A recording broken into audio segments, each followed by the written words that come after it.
Olá, pessoal, boa noite. Na aula de hoje, nós vamos dar continuidade ao estudo das provas, já iniciado na aula passada. E o objetivo desse estudo, basicamente, é trazer para vocês quais são os principais meios de prova que podem ser utilizados judicialmente, a fim de demonstrar a veracidade das alegações sustentadas tanto pela parte autora quanto pela parte ré, né? O exame das provas, pessoal, ele é necessário, sobretudo, porque essas têm como objetivo principal reconstruir os fatos que são sustentados tanto pela parte autora quanto pela parte ré nas alegações que são dirigidas até o judiciário, até o magistrado. Então, a finalidade primordial das provas é promover a reconstrução dessa matéria de fato que é levada à apreciação do juízo. Né? Nós vimos na última aula que o vocábulo prova, ele contempla, né, significados diversos e as três acepções mais comuns no sentido jurídico são de prova enquanto atividade probatória das partes, né, de prova enquanto meio utilizado para a produção de determinado fato que vai ser levado a conhecimento do juízo, né, e também como resultado da atividade da atividade probatória que é executada primordialmente pelas partes, né? Então a prova ela é um meio de certificação da existência de um fato que é levado até o conhecimento do magistrado a fim de que o magistrado julgue se aquilo é verdadeiro ou não. É um meio de certificação da existência daquilo que se alega em termos de fato. Então, o que se prova são os fatos alegados, via de regra. Nós terminamos na aula passada dizendo que é objeto da prova os fatos alegados, a matéria de fato alegada, via de regra, né? Os fatos é que devem ser objeto de prova. E o fato probando, para que ele exija a produção de prova, né, a fim de certificá-lo, é necessário que esse fato seja controvertido, relevante e determinado. Então, para ser objeto de prova, repetindo, o fato deve ser controvertido, relevante e determinado, sob pena de não exigir nem do autor, nem do réu a produção de provas, né? A produção de meios que certifiquem a existência desse fato. Bom, o que significa fato controvertido? Fato controvertido, pessoal, basicamente é aquele alegado por uma parte e impugnado pela outra. Então, quando existe controvérsia, ou seja, resistência em torno da existência ou não do fato, ele é controvertido, né? De forma que, se o autor alega uma coisa e o réu resiste, impugnando aquela questão alegada, existe controvérsia. O fato, então, carece de prova para ser demonstrado, ok? O fato deve ser ainda relevante. Relevante quer dizer que ele tem de guardar conexão com os principais fatos articulados na demanda, né? Aquelas questões que são trazidas ali, elas têm conexão com direito sustentado pela parte autora ou com direito sustentado pela parte ré. Então, o fato relevante é aquele que importa para a demonstração do direito alegado, guarda conexão com o direito alegado, beleza? E o fato determinado é aquele certo com relação ao local e o tempo de ocorrência, né? Não são fatos genéricos, são fatos que podem ser precisados com relação ao tempo e ao local de ocorrência. Beleza, pessoal? Então, todo fato objeto de certificação por meio de prova que tem por finalidade demonstrar se ele existe ou se ele não existe, a fim de formar o convencimento do juiz para dar razão ao autor ou ao réu, né, que é a base de toda atividade cognitiva, ele tem que ser controvertido, relevante e determinado. O artigo 374, pessoal, vai colocar para a gente algumas situações de fatos que dispensam a produção de prova, seja porque são fatos incontroversos, confessados ou não relevantes, ou indeterminados, né, que dispensam a produção de prova. Vejam só a redação do 374. Não dependem de prova os fatos notórios, afirmados por uma parte e confessados pela parte contrária, admitidos no processo como incontroversos ou em cujo favor milita presunção legal de existência ou veracidade. Então, todos esses 4 fatos que são indicados no 374 dispensam a produção de provas, ou seja, nem a parte autora, nem a parte ré está obrigada a provar fatos que sejam notórios. O que são fatos notórios? São fatos públicos, de conhecimento de todos, ou de conhecimento comum entre as partes que são levados à apreciação do juiz. Por exemplo, um fato que se torna público através da divulgação na mídia, né, que não é contestado por ninguém. Um fato que é incorporado na tradição, na cultura de um povo, é um fato notório. Exemplo, vamos pensar numa questão que discuta colheita numa demanda que discuta colheita de café, por exemplo, né? Pode não ser do conhecimento do magistrado que a colheita do café ocorre em determinada época do ano, mas como as partes estão envolvidas no litígio tratando dessa matéria, esse fato pode ser notório para elas, desde que elas apresentem ao juízo, o juízo pode reputar como fato notório por ser incorporada à cultura, à tradição, né, daquela atividade que está sendo discutida nos autos. Então, fato notório é aquele que se apresenta como de ciência comum, né, um fato público, que não é impugnado porque ele aí apresenta-se como incontroverso para todos. Ok, pessoal? Então, fato notório é o fato público de conhecimento comum. Por isso, ele não depende de demonstração por meio de provas. Fatos que sejam afirmados por uma parte e confessados pela parte contrária também são fatos que não carecem de produção de prova. Então, se a parte autora, né, afirma um determinado fato e a parte ré confessa que aquele fato se deu realmente daquela forma que foi colocada pela parte autora, eu tenho aí uma ausência de controvérsia que dispensa a produção de prova. Então, fatos que sejam afirmados por um e confessados por outro, né, não dependem da produção de prova. Da mesma forma, os fatos que são admitidos como incontroversos no processo são aqueles fatos que não são impugnados, né, pelas partes, né? Uma das partes alega uma coisa e essa alegação não é impugnada pela outra. A gente está diante aí de uma matéria de fato incontroversa, diante da ausência de impugnação. E essa ausência de impugnação dispensa a produção de prova. E, por fim, o último fato, que não depende da produção de prova, é aquele em cujo favor milita a presunção legal de existência ou veracidade. Para a gente entender esse dispositivo, a gente tem que saber o que são presunções legais. O que são presunções legais?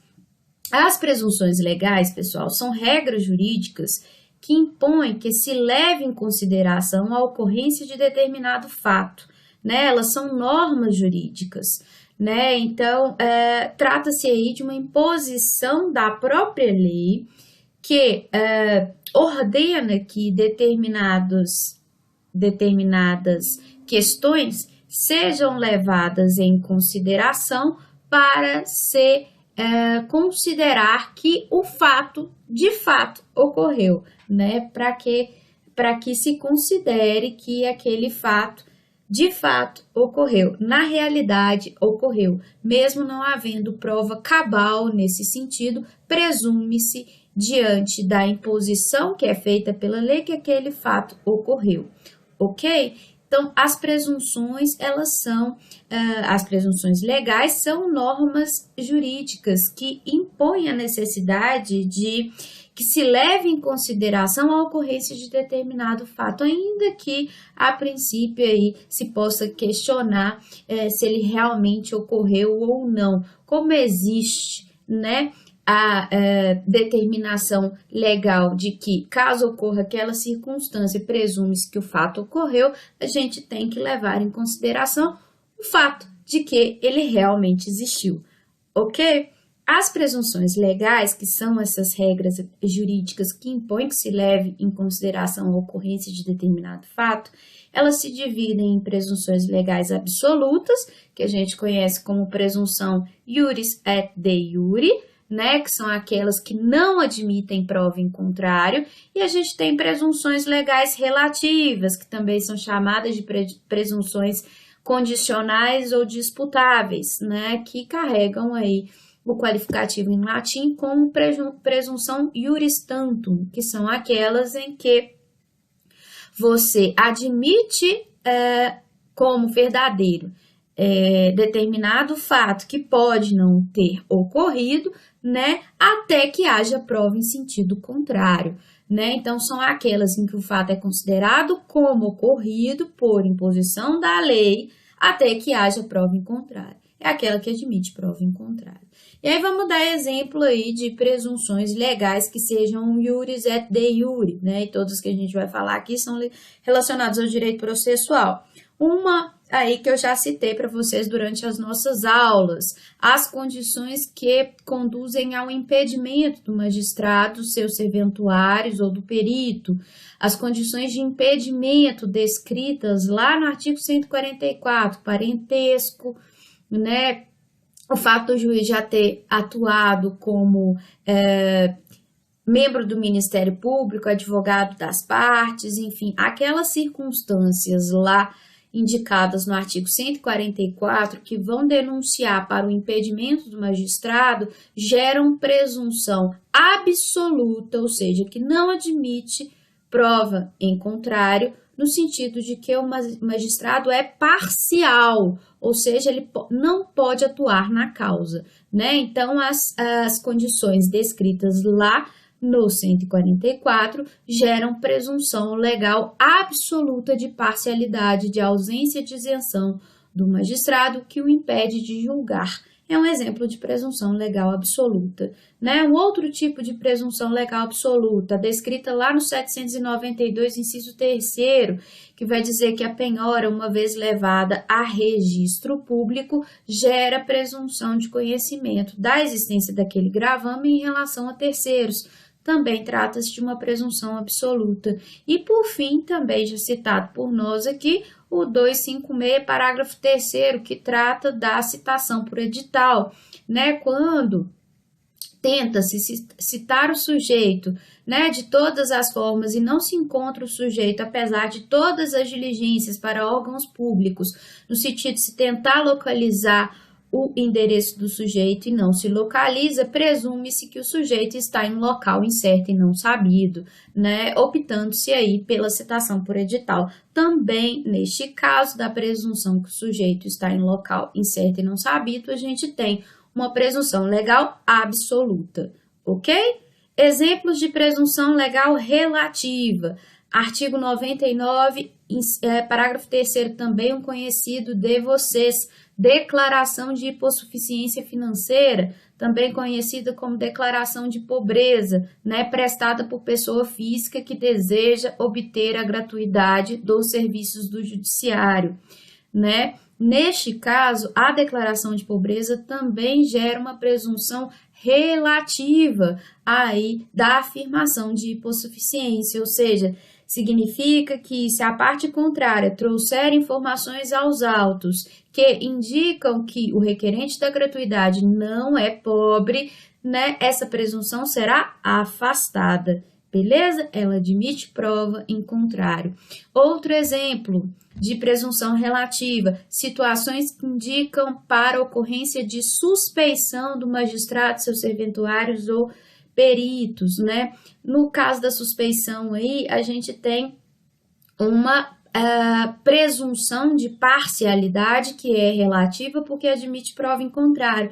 Então, por exemplo, amizade ou inimizade íntima, o fato do juiz ter recebido presentes ou agrados das partes, né? Nesse caso aí, existe uma presunção relativa de parcialidade que torna o juiz suspeito até que se prove o contrário, beleza? E por fim, pessoal, a gente pode citar ainda o artigo 232 do Código Civil, conjugado com o artigo 2º-A da Lei 8560, que trata da investigação de paternidade, que sustentam que a recusa à realização de exame de DNA presume a paternidade biológica do sujeito até que se prove o contrário.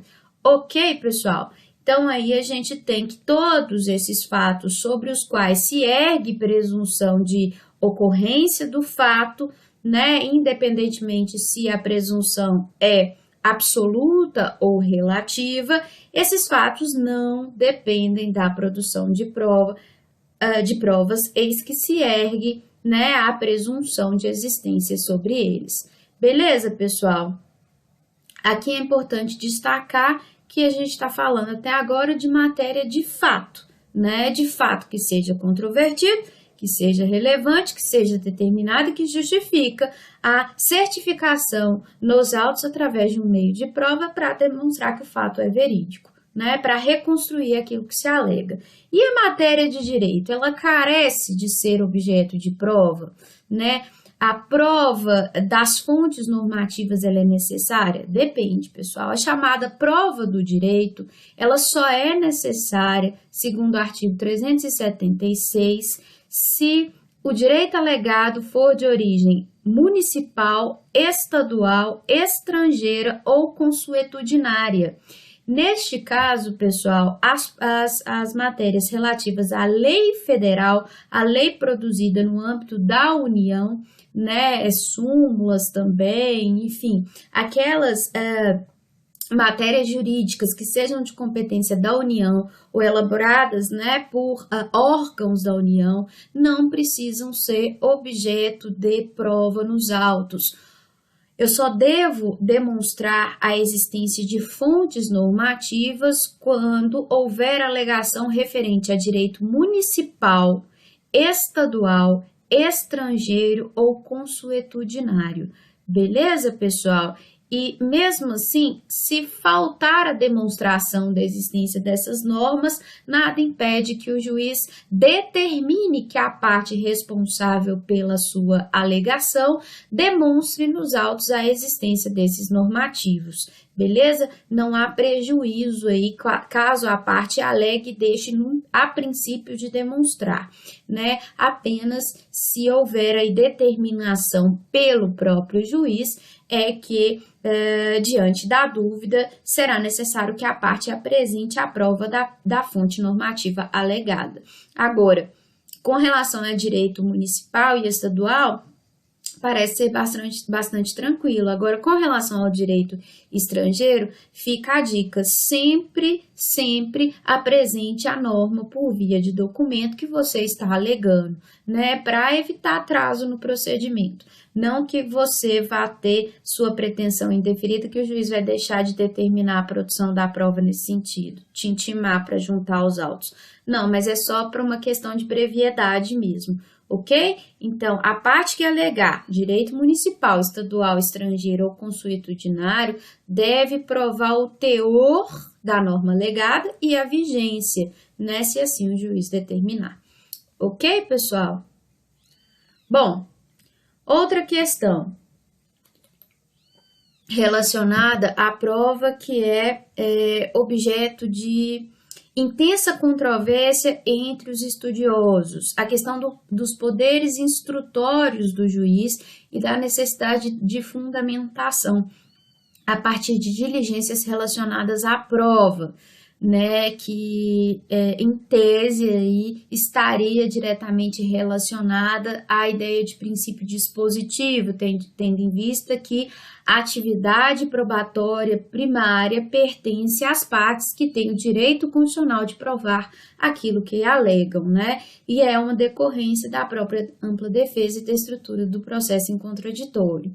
Bom, essa ideia de poderes instrutórios, ela está no artigo 370, que vai dizer assim, ó, caberá ao juiz, de ofício ou a requerimento da parte, determinar as provas necessárias ao julgamento do mérito. Então, percebam, pessoal, de quem é a atividade probatória primária? A atividade probatória primária pertence às partes, elas que têm o ônus e o direito de provar.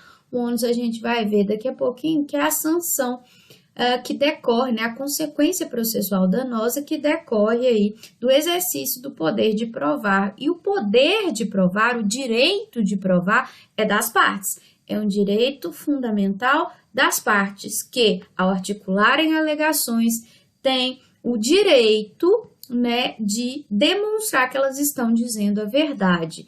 Não se trata de um dever, mas de uma faculdade onerada.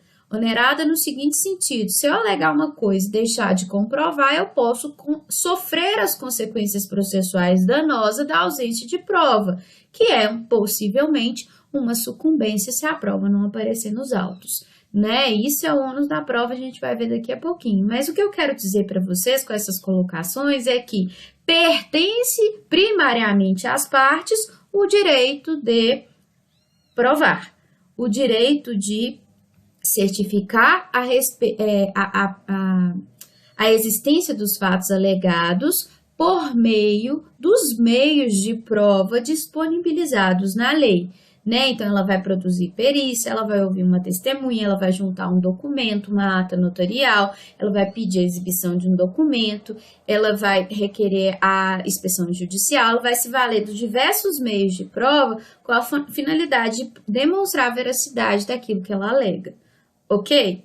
É a parte que deve fazer isso, né? Fazendo valer aí o direito fundamental de demonstrar a existência das suas alegações, que é garantido em Constituição.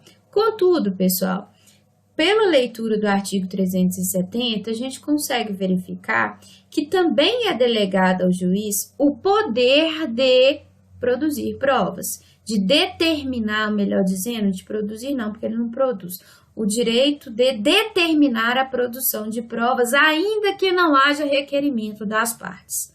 Bom, isso violaria o princípio acusatório, né, que dispõe basicamente que no sistema de direito processual brasileiro democrático deve haver uma separação de funções, né, entre aquele que alega, aquele que se defende, aquele que julga, aquele que investiga, que decorre da própria estrutura dispositiva do direito processual brasileiro, que impõe essa divisão de funções, divisões de tarefas, né?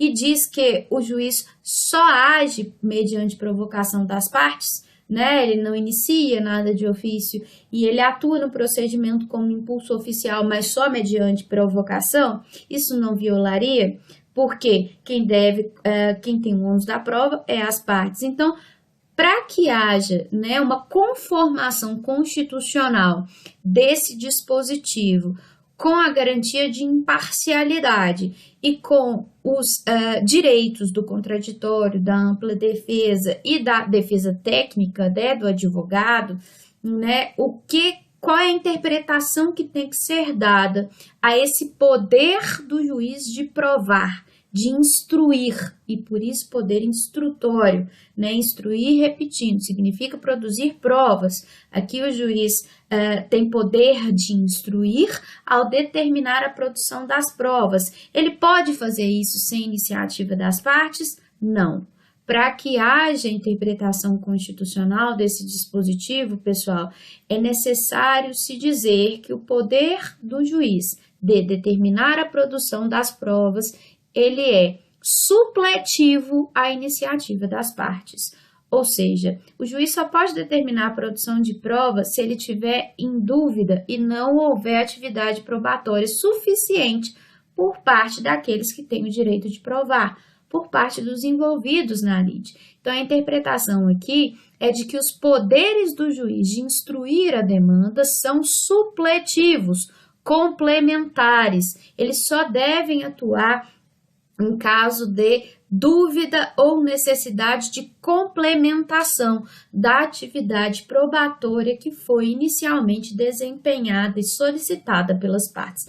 Então, por exemplo, se nem autor nem réu requereram perícia e não comprovaram por outros meios de prova nos autos, determinado fato que está ali indicado, mais ou menos por um documento apresentado, o juiz ele pode ter iniciativa na produção da prova.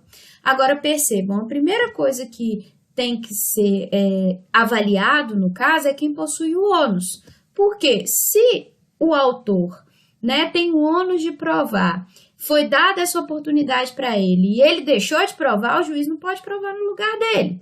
Porque senão ele vai estar fazendo prova para favorecer a parte autora. E essa não é a missão do magistrado, concordam comigo?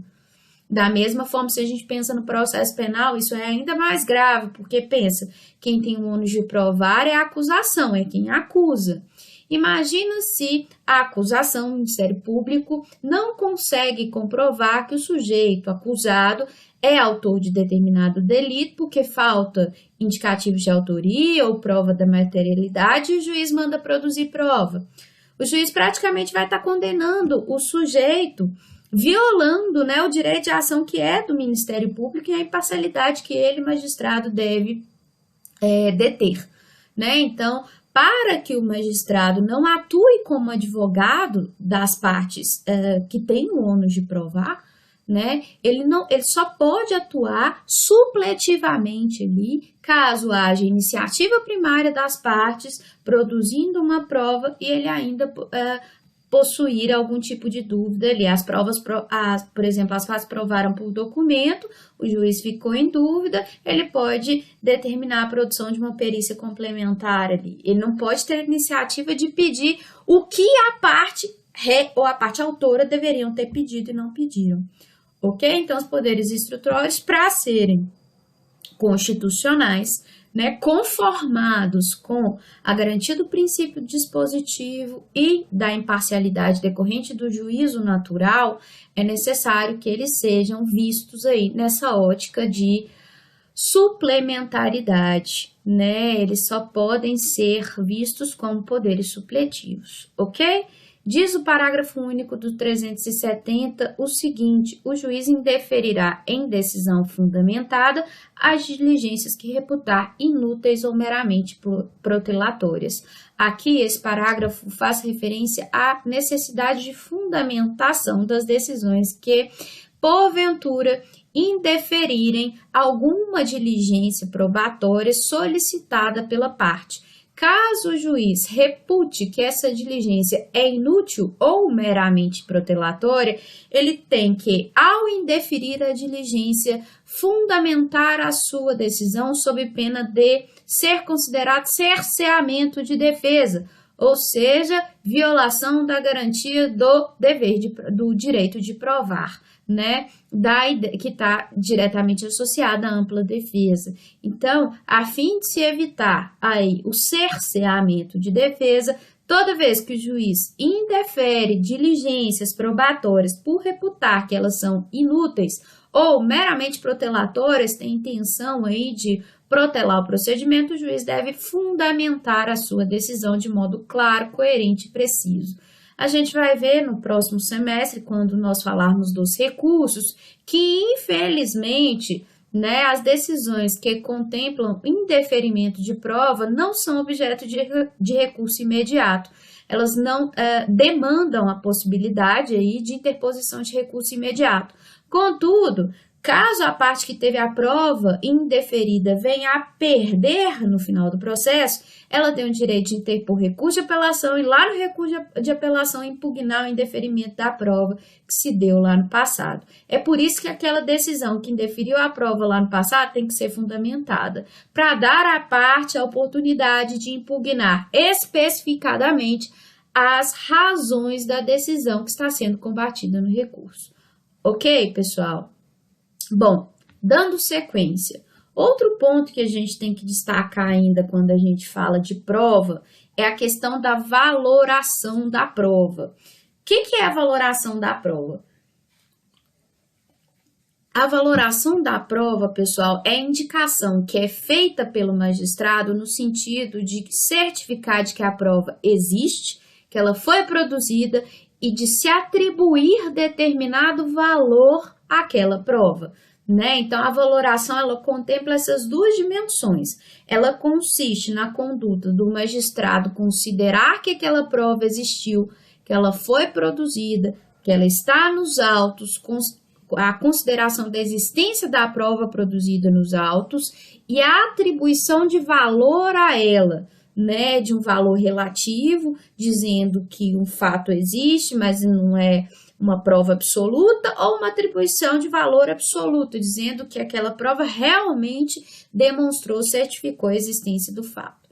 Então, isso é valoração, beleza? A valoração, o indicativo da valoração está no 371, que vai dizer assim: o juiz apreciará a prova constante dos autos, independentemente do sujeito que a tiver produzido, e indicará na decisão as razões da formação do seu convencimento. Esse dispositivo, basicamente, ele trata da valoração, porque diz que o juiz deve apreciar a prova constante nos autos, ou seja, ele tem que, em sua decisão, atestar que a prova existiu, que ela foi produzida nos autos e deve atribuir um valor a ela, uma força probatória a ela, seja ela relativa ou absoluta. Essa consideração, esse exame a respeito da prova constante dos autos, não leva em consideração quem produziu a prova, né? Isso é decorrência da chamada regra da aquisição processual ou da comunhão da prova, que basicamente diz o seguinte: quando uma prova foi produzida, ela passa a ser prova do processo, independentemente de quem a produziu, né? Então, se foi o autor, se foi o réu, pouco importa, tá ali nos autos para reconstruir o que foi alegado pelas partes. Então, ela pode vir a favorecer ou ao autor ou ao réu. Isso pouco importa. Por exemplo, às vezes a gente arrola uma testemunha achando que ela vai nos produzir prova favorável, né, trazer um dado ali que seja favorável às nossas alegações, e daí ela desanda a dizer um monte de coisa que é contrária aos nossos interesses. Problema. A prova está nos autos e ela vai ser valorada daquela forma como ela está nos autos, independentemente de quem a produziu.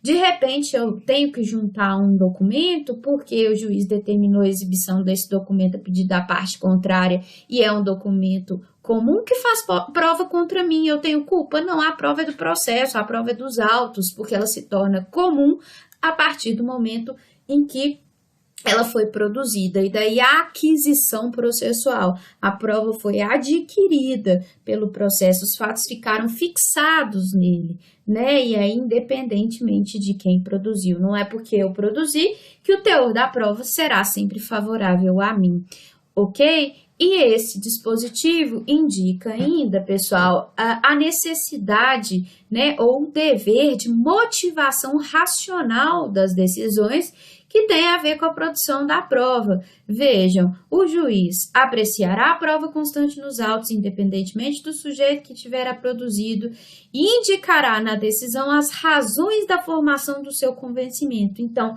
ao valorar a prova, o juiz deve fundamentar a sua valoração, especificando, explicitando o porquê de ele atribuir determinado valor àquela prova que foi produzida. Decisão não fundamentada que deixe de indicar os motivos racionais que conduziram o magistrado à valoração daquela prova em determinado sentido é decisão nula, viola o dever de fundamentação. Então, vejam, o dever de fundamentação, uma vez não cumprido, gera nulidade da decisão, o que pode gerar aí a cassação dela, a eliminação dela num eventual recurso. Então, toda decisão tem que ser contemplada com a garantia da fundamentação. E a fundamentação está diretamente relacionada à valoração da prova. Uma vez que o juiz aprecia as provas constantes dos autos, independentemente do sujeito que a produziu, ele deve indicar os motivos, os fundamentos, as razões que levaram-no a formar o seu convencimento em determinado sentido, levaram-no a decidir em determinado sentido. Ele tem que indicar, olha, vou dar razão ao autor porque a prova pericial demonstrou isso, isso e isso, e ela indica uma conclusão clara no sentido de que as alegações do autor estão corretas, elas de fato existem, né? Os fatos articulados por ele de fato se deram dessa maneira. Da mesma forma, olha, o pedido do autor vai ser julgado improcedente porque o réu deu conta de demonstrar com a coleta da prova testemunhal que o autor está mentindo, né? Que o autor não está dizendo a verdade, que os fatos não se deram dessa forma. Então, vejam, o magistrado deve indicar os motivos racionais que orientaram-no a decidir de determinada forma, né?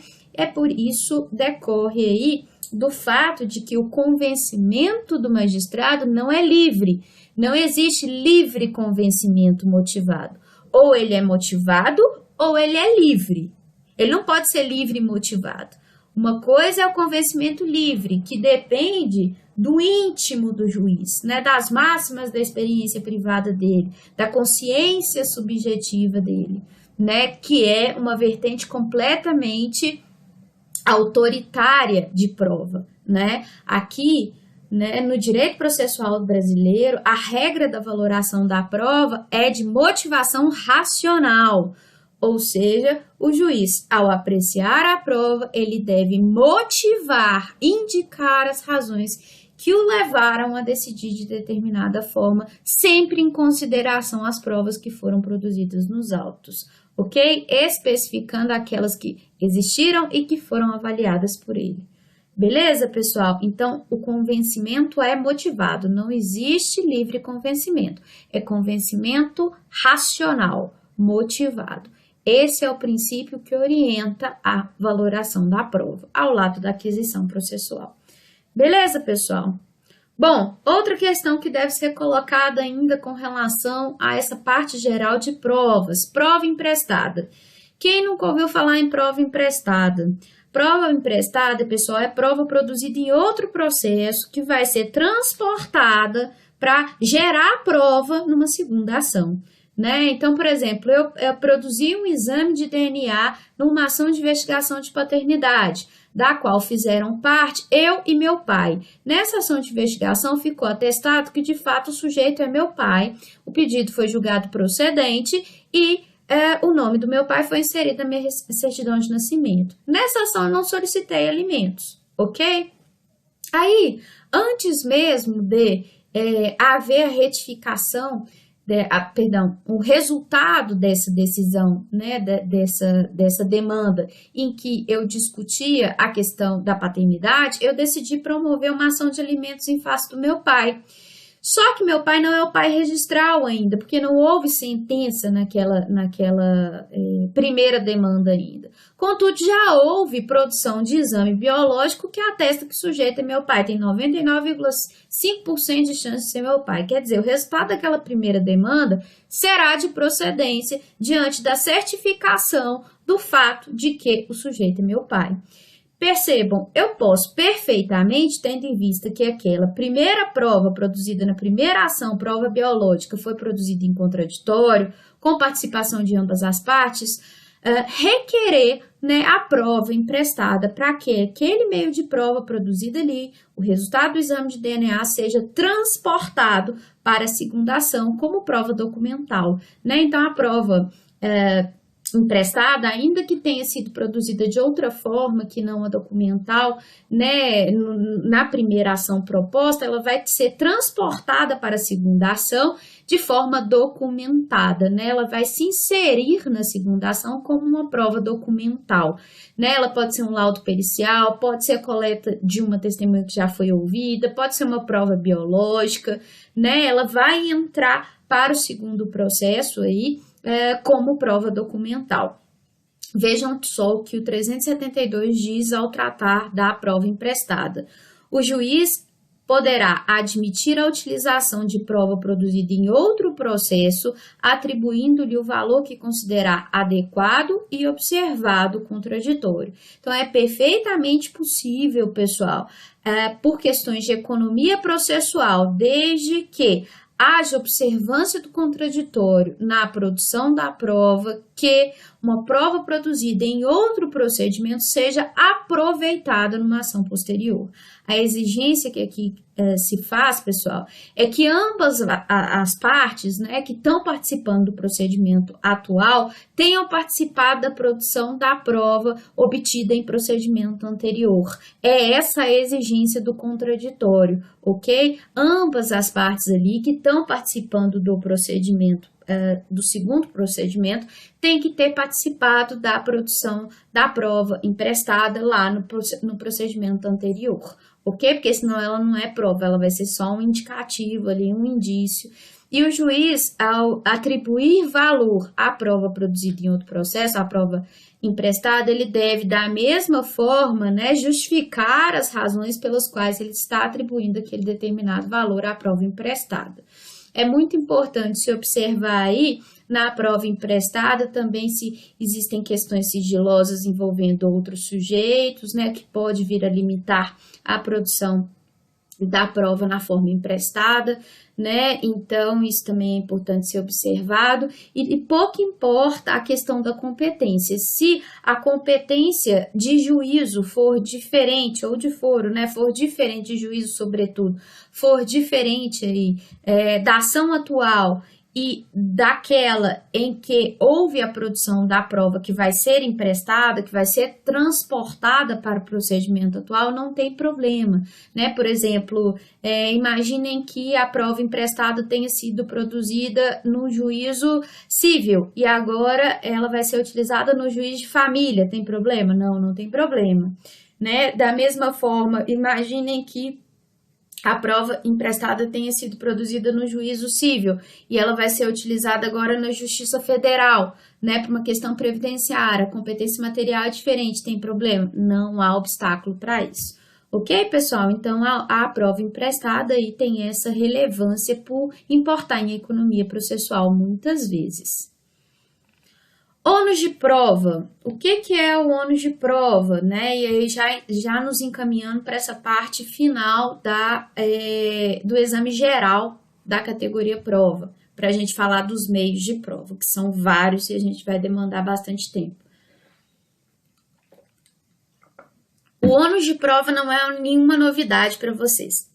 Vocês sabem que eu, Camila, sou autora de um livro, né, que é decorrente de uma pesquisa, dissertação de mestrado, sobre ônus de prova, né, uma visão muito mais acadêmica do que propriamente dito uma visão prática, e a minha ideia foi de atribuir um novo significado ao ônus de prova no processo civil, e eu vou passar um pouquinho da ideia, né, que eu pude observar durante a minha pesquisa acadêmica, tentando trazer um significado para vocês aqui. A gente costuma associar a ideia de ônus à obrigação, né, a dever, né, e isso, se a gente for comparar, né, a ideia de ônus de prova com o direito de provar, poderia parecer um contrassenso. Como assim eu tenho um direito constitucionalmente garantido de produzir provas favoráveis às minhas teses, né? As minhas teses de defesa, é uma decorrência da ampla defesa, do direito de ampla argumentação, do direito de eu participar da construção do procedimento, né? Seria muito contraditório eu dizer que existe um dever, que existe um direito de provar E compreendendo o ônus como um dever, que também existiria um dever de provar. Como assim? Existe um direito ou um dever? Né? Porque a Constituição diz que a prova é um direito, ao dizer que aos litigantes em processo administrativo ou judicial devem ser oferecidas as garantias da isonomia do contraditório da ampla defesa com todos os meios de prova, né, e recursos a ela inerentes, e ao mesmo tempo dizer lá no inciso 51 que as provas podem ser obtidas pelos meios lícitos autorizados, né, no ordenamento jurídico. Então, pessoal, a Constituição coloca como um direito. E aí vem a legislação infraconstitucional e diz que a prova é um dever. Então, isso significa que o ônus não pode ser compreendido como um dever de produção de prova. O que é o ônus, pessoal? O ônus, como a gente explicou lá no início das nossas aulas, né, ainda em período presencial, o ônus é uma consequência processual danosa que decorre da ausência do exercício de uma faculdade ou de um poder. E aí, quando a gente está falando de ônus de prova, o ônus de prova ele pode ser interpretado numa vertente fato-salariana, né, como uma consequência processual danosa que decorre da ausência deliberada da faculdade ou do poder de provar, né? E aí compreendendo a prova como um poder ou como uma faculdade, que são espécies de direitos, né? Se a prova é um direito, ela só pode ser compreendida como poder ou faculdade, como conduta ativa, né? Então, o ônus, ele decorre de um não exercício deliberado da faculdade ou de um dever, de um direito de provar. Eu tenho direito de provar, mas eu não quero provar. Logo, eu assumo as consequências que podem ser danosas dessa ausência de exercício, dessa omissão deliberada. Então, o ônus, ele decorre da omissão. Ele é essa consequência processual danosa que decorre do não exercício da faculdade de provar, né? Uma espécie aí de sanção, entre aspas, né? Sanção que vai decorrer de uma omissão consciente. Eu tenho o direito de provar, mas eu não quis, ok?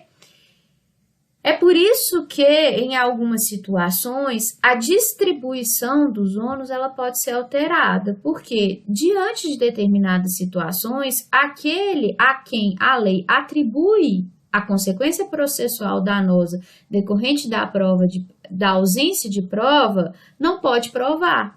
Por quê? Porque ele não tem acessível a ele os meios de prova, né? Porque ele não está com os documentos, porque ele afirma fato negativo. Nesses casos, pessoal, o ônus é quase que automático a ele, né? Ele não tem possibilidade de comprovar, então ele vai assumir a consequência processual danosa. É por isso que é muito importante você verificar, diante das circunstâncias do caso concreto, se aquela parte a quem a lei atribui o ônus de provar tem condições de provar, já que o ônus é uma consequência processual danosa, que pode ser acarretada, que pode ser imposta àquele que deixou de provar, né, se ele efetivamente não produziu a prova, né? Então, o ônus de prova nada mais é do que essa desvantagem processual que é imposta àquele que deliberadamente, por vontade consciente, deixa de comprovar, né? E como que eu vou determinar quem é que vai assumir essa consequência processual danosa que decorre da omissão probatória, que decorre, né, dessa ausência aí da produção de provas? A gente possui regras de distribuição de ônus que vão dizer quem deve provar o quê, no sentido de que, se a parte não provar, ela corre o risco de perder, impostas pela lei, no que a gente chama de distribuição estática do ônus da prova, prevista lá no artigo 373. Contudo, essas regras elas podem ser alteradas de acordo com as peculiaridades do caso concreto, se vislumbrar que a parte onerada estaticamente não tem condições de produzir a prova daquilo que ela alega. Nesse caso, em consideração às peculiaridades dos fatos alegados e do caso discutido em juízo, é possível que o juiz altere a distribuição feita estaticamente pela lei, né, impondo o ônus àquele que não tinha num primeiro momento. Beleza? A isso a gente dá o nome de distribuição dinâmica do ônus da prova. Então, a gente vai ter a distribuição estática do ônus da prova lá no 373 caput, né, o inciso 1º e 2º, e nos parágrafos 1º e 2º a gente tem a previsão legal da chamada regra dinâmica ou distribuição dinâmica do ônus da prova, que permite que o juiz inverta, redistribua os ônus da prova de acordo com as peculiaridades do caso concreto, se ele vislumbrar que aquela parte que está onerada pela regra estática não tem condições de produzir a prova e a outra tem. Beleza, pessoal? Então, repetindo aí, ônus de prova, o que é? O ônus de prova, o ônus, melhor dizendo, é a desvantagem, a consequência processual danosa que decorre da ausência de prática de determinada faculdade ou poder processual. O ônus de prova é a desvantagem que decorre da omissão probatória daquele que é onerado, né, daquele que, segundo a lei ou da decisão judicial, tem a faculdade de provar. Ok, pessoal? E aí, o ônus aqui no processo civil, ele vai ser indicado não como uma imposição necessária, e sim como um risco de imposição de sucumbência a quem tem a faculdade ou poder de provar, segundo as regras de distribuição do ônus da prova, ou legal ou fixadas pelo juiz, e deixa de provar, né? Então, ele é o risco de imposição da sucumbência. Por que é um risco? Porque, em razão do princípio da aquisição processual, né, ainda que a parte onerada não prove, se a parte contrária provar, né, e essa prova demonstrada pela parte contrária favorecer os interesses da parte onerada, a parte onerada não vai perder, né? É por isso que eu não posso dizer que o ônus da prova no processo civil seja uma imposição em todo e qualquer caso de uma consequência danosa, que é a sucumbência, né, que é a perda, no tocante ao acolhimento da pretensão, ela não vai ser acolhida. Eu não posso dizer que haja um resultado automático. Se o autor tem um ônus da prova e ele não prova aquilo que ele alega, ele vai perder. Não, depende, porque a parte ré pode ser que, sem querer, traga prova nos autos que favoreçam os interesses da parte autora. E aí, nesse caso, a parte autora, que era a onerada, não vai perder. Por isso, trata-se de um risco de imposição de sucumbência a quem tem a faculdade ou poder de provar, segundo as regras de distribuição. Essas regras de distribuição estão no artigo 373. O inciso 1º e o 2º vão trazer a distribuição estática e os parágrafos 1º e 2º vão trazer a ideia de distribuição dinâmica. O 373, né, vai dizer assim: o ônus da prova incumbe ao autor quanto ao fato constitutivo do direito, do seu direito, ao réu quanto à existência de fato impeditivo, modificativo ou extintivo do direito do autor. Então, vejam, pessoal, essa regra de distribuição, ela vai dizer quem deve provar o quê? Orientando a atividade probatória das partes na medida em que ela distribui entre elas os riscos decorrentes da omissão probatória. Ela diz assim: olha, autor, você tem que provar o que você alega, sob pena de você correr o risco de perder. Réu, você tem que provar o que você alega no tocante à sua pretensão de resistência àquilo que o autor sustenta. Se o autor provou que aquilo que ele está dizendo é verdadeiro e você, réu, alega fatos que impedem, que modificam ou que vêm a extinguir aquilo que foi provado pelo autor, você, réu, tem que provar, sob pena de você perder. Então, ela representa o ônus aí distribuído entre autor e réu vai representar uma espécie de distribuição dos riscos para orientar quem deve provar o quê. Eu não estou obrigando ninguém a provar o quê, né? Até porque pode ser que a prova apareça nos autos, porque foi produzida pela outra parte, sem querer, ou mesmo produzida de ofício pelo juiz, já que é poder instrutório, já que se tem poder instrutório, né? Mas eu tenho essa ameaça aí das partes, né? Que quem alega tem que provar. E o autor tem que provar o quê? Ele tem que comprovar os fatos constitutivos daquelas alegações que foram feitas por ele. A partir do momento em que o autor prova e o réu oferece defesa, sustentando fatos que vão impedir o acolhimento, que vão modificar a pretensão do autor ou que venha a extinguir o direito do autor, o réu também tem que comprovar. O réu também tem que provar, sob pena dele correr o risco de perder, né? Então, vejam, o réu, ele não possui ônus de prova primário, né? Segundo a regra estática, que não leva em consideração as peculiaridades do caso concreto. O réu só possui o ônus de provar na medida em que o autor prova a existência do direito dele e o réu resiste a essa prova, né? Resiste a essa alegação que está demonstrada pelo autor por meio de provas, através da alegação de fatos que impedem, que porventura modifiquem ou que venham a extinguir o processo do autor, o direito do autor. E aí, nesse caso, surge o ônus da prova para o réu. Percebam que primeiro tem o ônus o autor, que é aquele que alega no primeiro momento. Se ele alega e prova, surge para o réu a necessidade de provar que aquilo que o autor está dizendo é mentira, né? Não é verdadeiro. E aí ele vai fazer isso alegando fatos que vão impedir, que vão modificar ou que vão levar à extinção do direito do autor. Ele só vai ter esse ônus de prova depois que o autor se desincumbir do dele. Beleza? O réu só tem ônus de provar depois que o autor se desincumbe do dele. Ok? Bom, essa é a regra de distribuição estática, que não vai depender das peculiaridades do caso concreto e é, via de regra, aplicada em todo e qualquer caso no processo civil.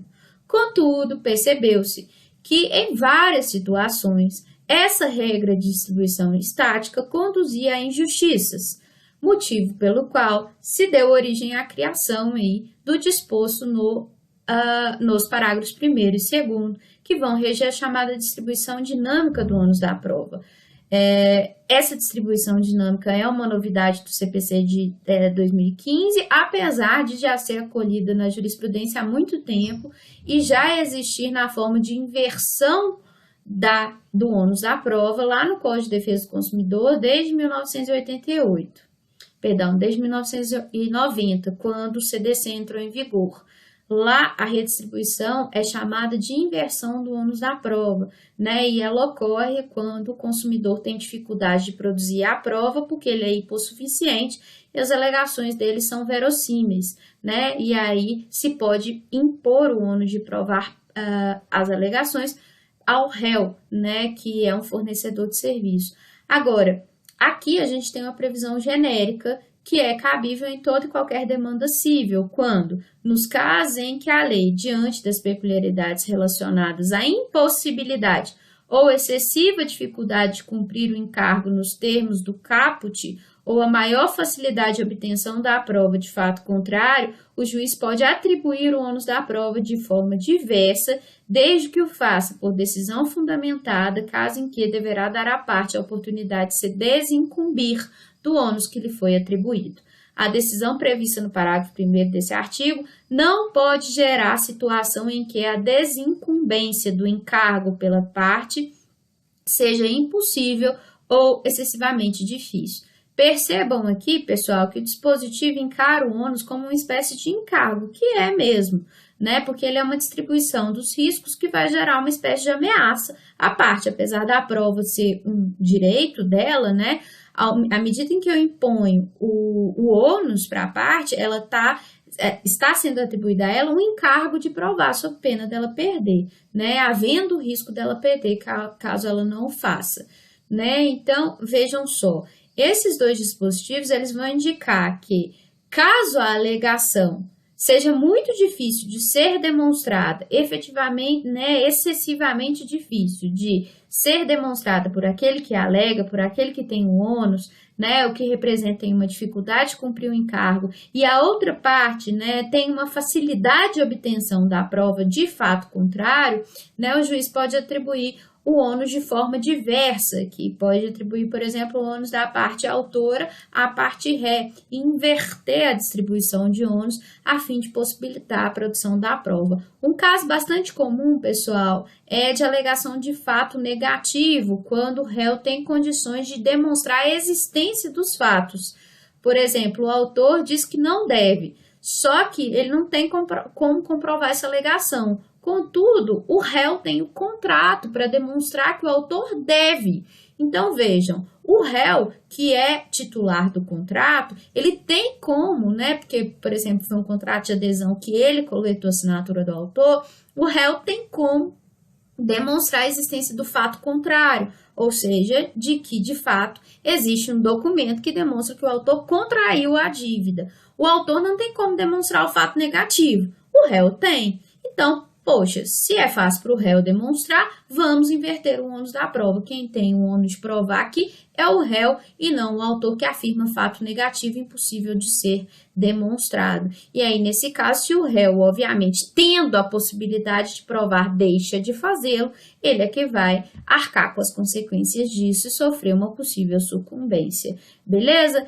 É importante que toda vez que houver distribuição, o juiz faça essa distribuição de maneira fundamentada, ou seja, ele indique, né, na distribuição os fundamentos que o conduziram a uma redistribuição, a uma alteração dessas regras estáticas, o porquê que ele está alterando as regras, né? Ele deve justificar, né, por que a prova é mais fácil de ser produzida pelo réu, porque onde se encontra a dificuldade na produção da prova por parte do autor, ele deve fundamentar essa decisão, beleza? A decisão, ela tem que ser proferida num momento que dê a oportunidade à parte que agora passa a ser onerada de produzir a prova. Então, não é possível haver redistribuição num momento que não confira à parte onerada a possibilidade de se desincumbir do encargo, ou seja, de produzir prova favorável aos seus interesses, né? Então, eu não posso, por exemplo, redistribuir o ônus de prova na sentença, porque na sentença a atividade probatória já foi encerrada, não tem possibilidade da parte que recebeu o ônus produzir prova, né? E a decisão que redistribui o ônus de prova, ela tem que ser possibilitada aí de recurso. É por isso que ela sempre vai ser uma decisão interlocutória. Como já vimos, né, no artigo 357, geralmente a distribuição do ônus da prova, a redistribuição do ônus da prova é feita por via da decisão saneadora. Então, é lá na decisão saneadora que vai haver a redistribuição dos ônus de provar, caso essa redistribuição seja necessária ao exame das peculiaridades do caso. Beleza? E aí, nesse caso, a gente vai ver que a decisão vai ser agravável, né? Que é o recurso cabível. A gente vai ver no semestre que vem. Ok, pessoal? Uma última questão a respeito de ônus de prova que eu queria colocar para vocês é a possibilidade de negócio jurídico processual típico, porque previsto em lei, ou convenção processual, a respeito de distribuição de ônus de prova diversa da regra estática, né? Um negócio jurídico processual previsto no parágrafo 3º e no parágrafo 4º do artigo 373, que diz assim: a distribuição diversa do ônus da prova também pode ocorrer por convenção das partes, salvo quando recair sobre o direito indisponível da parte, tornar excessivamente difícil a uma parte o exercício do direito. A convenção de que trata o parágrafo 3º pode ser celebrada antes ou durante o processo. Então, é perfeitamente possível que as partes negociem a respeito da redistribuição das regras estáticas do ônus da prova, né, atribuindo o encargo de provar àquele que não necessariamente tinha esse encargo, né, conforme a distribuição legal feita por lei. Né? Essa convenção não pode tratar de direito indisponível da parte, ela não pode recair sobre direito indisponível, né? Até porque não pode haver presunção de veracidade em relação a direito indisponível e a ausência de prova decorrente da inversão vai gerar uma presunção de veracidade que é incompatível com a questão da indisponibilidade do direito e ela não pode tornar excessivamente difícil a parte agora onerada por meio da convenção, né, de exercer determinado direito, beleza? Essa convenção pode ser pré-processual, celebrada antes do processo ou durante o processo, beleza, pessoal? Última observação, quando houver redistribuição do ônus da prova, né, e, por exemplo, o réu assumiu o encargo de provar no lugar do autor e o réu deixa de provar, tendo ele condições de provar, ocorre uma presunção de veracidade relativa, obviamente, de veracidade das alegações de fato articuladas pela parte autora. E provavelmente a parte autora vai vencer. Ok? Então, se aquele que tinha o poder que não tinha, né, o ônus de provar, recebeu o ônus de prova, podia provar e deixou de provar, a parte contrária vai ser beneficiada com uma presunção de veracidade. Ok? Então, basicamente é isso a respeito de ônus de prova que eu tinha para falar para vocês. Existem muitas outras coisas, né, mas que aqui não vem ao caso. Essas são as principais questões que são objeto de exame aí que devem ficar com vocês. Né? Acho que é o suficiente para vocês entenderem o Instituto do ônus. Duas outras questões para a gente encerrar a parte geral de provas e no próximo bloco falarmos dos meios de prova, né? Existe uma regra de interpretação das provas produzidas, uma regra de valoração de provas que está no artigo 375, que a gente vai chamar de máximas da experiência privada. Vejam só o que o 375 diz.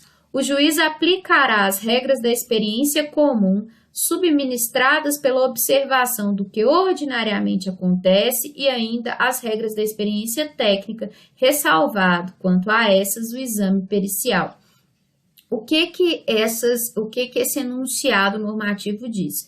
Ele indica basicamente que o juiz, ao interpretar as provas produzidas, ele deve se valer das suas experiências processuais, daquilo que ele, enquanto sujeito, pessoa, juiz, né, observa a partir do que ordinariamente acontece nos procedimentos. Então, ele deve levar em consideração experiências que ele já teve para reputar que aquele fato é provável ou não, né? São juízos hipotéticos que o juiz vai fazer a respeito da existência ou não daquele fato, que levam em consideração experiências anteriores dele, seja judicialmente ou não. Isso é meio absurdo, porque é um enunciado altamente discricionário, mas basicamente é isso que ele vai dizer, né? A máxima da experiência privada é um juízo, é uma definição ou juízo hipotético firmada a partir da observação de casos singulares, né?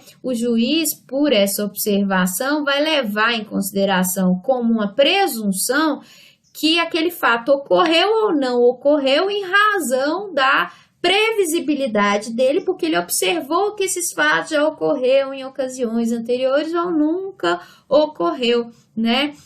Para dar condições do juiz proferir julgamento dispensando a prova, né? Sempre que houver, por exemplo, uma presunção de que aquele fato é provável ou possibilitando a produção da prova caso ele julgue que o fato é improvável, né? Então, é uma máxima de orientação aí para a produção ou não da prova e para sustentar que existe uma presunção de existência ou não aí em torno daquela questão discutida, né? Ele vai levar em consideração casos anteriores, análogos, em que ele observou que determinado fato ocorreu dessa forma. Então, é provável que neste caso, né, essa questão se repita, o fato também tenha ocorrido, ok?